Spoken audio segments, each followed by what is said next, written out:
ইতালির পাহাড় ঘেরা সুন্দর শহরের দৃশ্য, ট্রেন চলাচল, গাড়ি ও ঐতিহাসিক স্থাপনার ক্ষুদ্র মডেল দেখে মুগ্ধ দর্শনার্থীরা।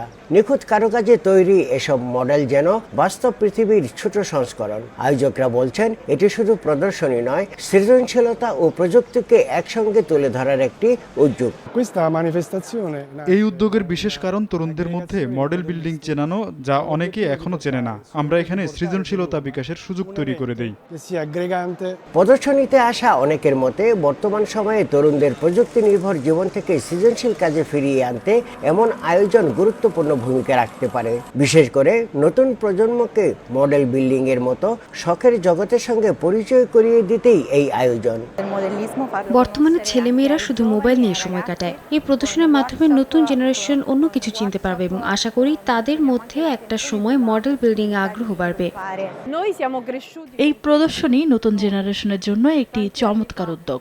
একটা সময় মডেল কালেকশনের বস্তু ছিল, যা এখন প্রায় হারিয়ে গেছে। আয়োজকদের মতে, মডেল বিল্ডিং এবং সাধারণ মানুষকে একসঙ্গে আনার মধ্য দিয়ে আয়োজনের মূল লক্ষ্য পূরণ হয়েছে। এই অনুষ্ঠানের মাধ্যমে মডেল বিল্ডিং এবং নাগরিকদের এক ছাদের নিচে এনেছে। জনগণের মধ্যে রেল সংস্কৃতি ও মডেল বিল্ডিং ছড়িয়ে দেয়া মূল লক্ষ্য। ছোট ছোট মডেলের ভেতর যেন উঠে এসেছে বাস্তব পৃথিবীর এক অনন্য রূপ। ট্রেন, শহর, গাড়ি কিংবা ঐতিহাসিক স্থাপনা সবকিছুই তৈরি হয়েছে নিখুঁত দক্ষতা ও ধৈর্যের মাধ্যমে। দর্শনার্থীদের আশা, ভবিষ্যতে এমন আয়োজন আরো বড় পরিসরে অনুষ্ঠিত হবে। ইতালির রোম থেকে হাসান মাহমুদ, সময় সংবাদ।